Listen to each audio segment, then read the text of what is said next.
So thanks for inviting me along this evening to talk to you about the state of education at the present time. Many people will know me from my Labour Party activities, but to fill you in on the wider picture, I teach English at a secondary school in North Yorkshire. I'm a member of the National Education Union, the largest teaching union in Europe, and now the fourth largest trade union in the TUC. And as part of my union activities, I'm a union representative in my school, I'm an officer in the North Yorkshire division of the NEU, I'm an International Solidarity Officer and Campaigns Officer for my division, and for 2017 I was President of my division as well. Now the NEU, as did the NUT before our amalgamation with the ATL teaching union, is campaigning on many fronts at the present time. Amongst our most vigorous campaigns are opposition to the introduction of baseline testing in primary schools, a call to the end of high-stakes testing in primary schools, our concerns for the mental health of young people in an increased high-stakes exam system in secondary school, opposition to Academies and Free Schools programme that's doing nothing other than setting our schools up as commercial entities, and most prominently at present, our ongoing campaign highlighting the savage cuts facing schools across the country. All this against the backdrop of ever-changing government policies and in the wider picture, the ever-increasing spread of the germ, and that's the global education reform movement, a group of corporations and governments across the world determined to bring the divisive practices of neoliberal market forces to our education systems. In many countries across Europe, formal education doesn't begin until 6 or 7 years of age. Finland, a country that's viewed by educational analysts as ranking top in the league tables of global education success, sees children not starting formal education until the age of 7 years old, their formative educational experiences being placed on learning through play.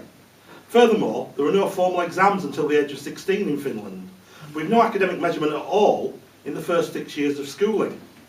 The success of this model is that 66% of students advance to college education or higher education, and a broad but not didactic curriculum has enabled Finland to outstrip the pressure cooker education systems of Southeast Asia to top the PISA league tables of global educational achievements. Now in marked contrast, our children in our schools, and I'm talking about England because to a great extent Scotland and Wales education systems haven't walked down the same destabilising and dangerous paths that we've led our schools down. So schools in England are amongst the most tested in the world. SATS tests have done nothing other than create primary schools as exam factories, a grotesque system that is merely amplified in our secondary education system. The proposed new baseline tests to be administered to reception children in testing them on their language, literacy and numeracy as they place their first tiny step on the ladder of education are barbaric. These tests will be a wholly unreliable indicator of a child's formative development, and they're verging on the immoral. In effect, it's not the children who are being tested, but it's their parents. Now as parents, we all aim to prepare our children as best we can for the rigours of schooling, but we know that social conditions, prior educational opportunities, work differentiations, and a whole host of other social and economic factors mean that not all children enter school from the same level playing field.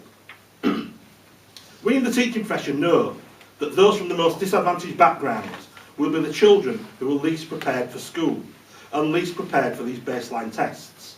So how dare the Tories seek to place a categorisation on our youngest school children, a categorisation from which will spring every target for their future schooling, at the same time that they're perniciously and systematically ripping the heart out of family support services, including Show Start. Now I'd desperately like to go into the fine detail of what's happening on a daily basis in all sectors of our education service, but time forbids me. But I would, however, like to look at the dual destructive forces of the Academies and Free Schools programmes, juxtaposed to the savage spending cuts that have seen school provisions cut to the bone. Many teaching and ancillary staff being made redundant, and a powder keg of pressure that's ready to explode in the foreseeable future. Be in no doubt, when the coalition of chaos decided to expand and change the whole remit of the Academy schools, they did so with an ideological purpose. Across the world, particularly in the developing world, the behemoths of neoliberal business, including Pearson Education and Microsoft, have stood to make huge profits from riding to the rescue of failing education sectors. The germ that I spoke of earlier is built on 5 overriding principles. Number 1, the standardisation of education based on a prescriptive and narrow curriculum. Number 2, the focus on core subjects, particularly literacy and numeracy, at the expense of arts, social studies and physical education. Number 3, the drive for low-risk ways to reach learning goals, thus diminishing the pedagogy of alternative thinking strategies, experimentation and critical discussion. The use of number 4, the use of corporate management models as drivers for improvement, where educational policies and ideas are lent and borrowed from the business world, often motivated by national hegemony and economic profit rather than by moral goals of human development. And number 5, the global trend that is the adoption of test-based accountability policies for schools. In doing so, school performance, especially raising student achievement, is closely tied to the process of accrediting, promoting, inspecting and ultimately rewarding or punishing schools and teachers.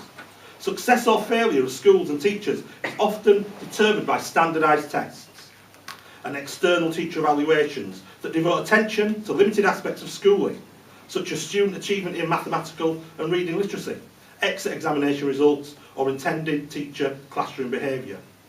As this ideological framework is being rolled out by Pearson and Microsoft in the form of the classroom in a box model, whereby all resources, all testing, all facilities and all facilitators are provided in a neat package by the aforementioned companies, this Tory government is desperate to continue the work that began in the 1980s under Kenneth Baker, to open up our education sector to those huge US-based edu businesses.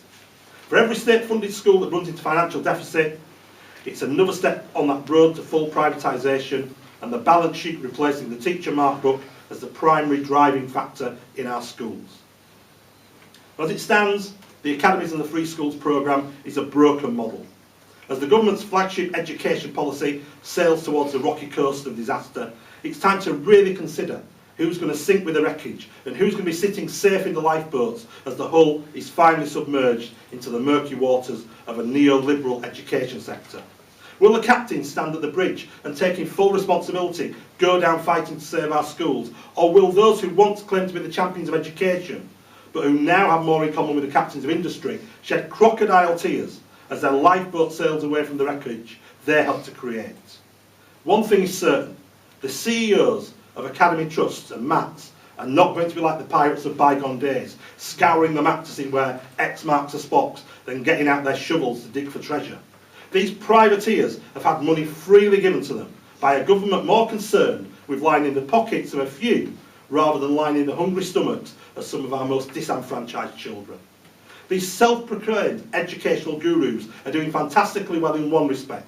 They're flouting the constraints of below-inflation public sector pay rises to bulge their pockets with the weight of inflation-busting pay increases.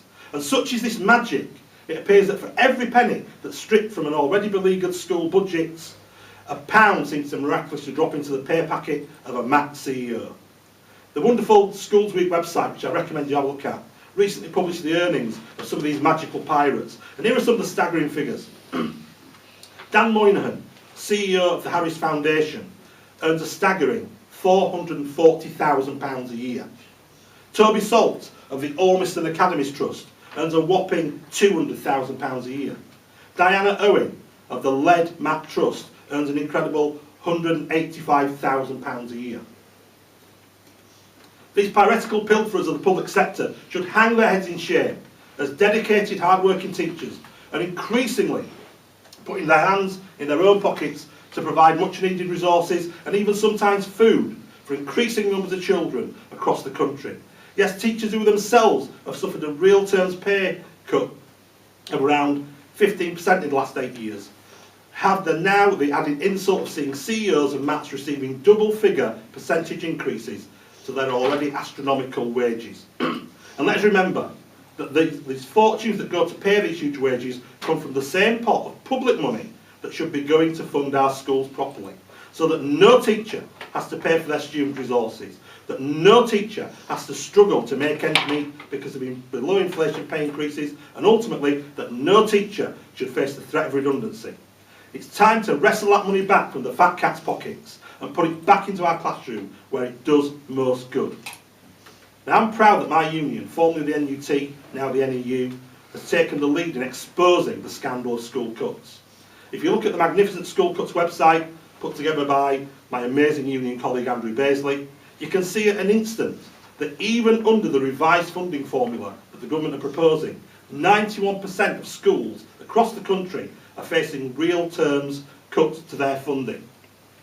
Which is why I was so infuriated by a leaflet sent out by the Tories in Horsforth during the recent council elections. At best it was misleading. At worst it was a downright misrepresentation, as their leaflet boasted that all schools in our local area would be getting a funding increase. And what they've done, they've simply published next year's actual school budgets. So in raw form, they're correct, because year on year, as in many parts of the NHS, the money that's allocated does go up every year.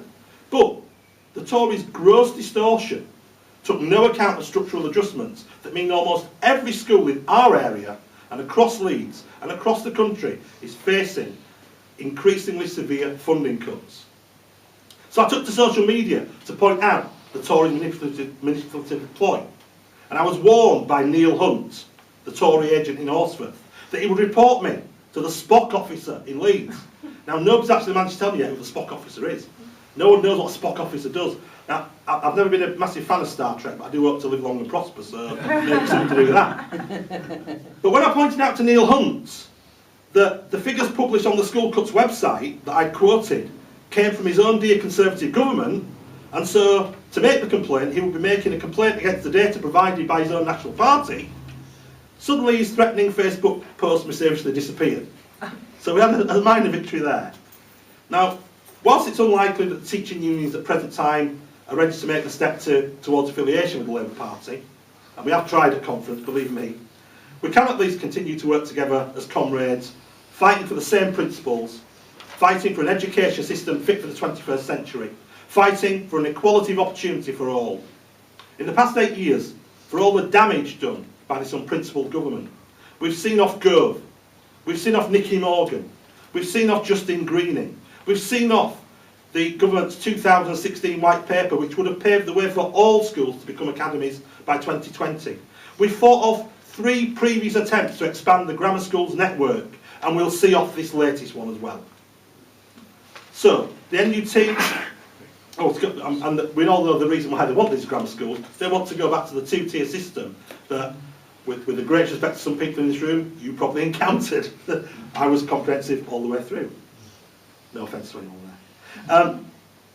So, the NUT launched our Manifesto for Education at the 2015 general election, and that was well received. And the work on the School Cuts website has been a valuable tool for Labour campaigns both nationally and locally in the last couple of years.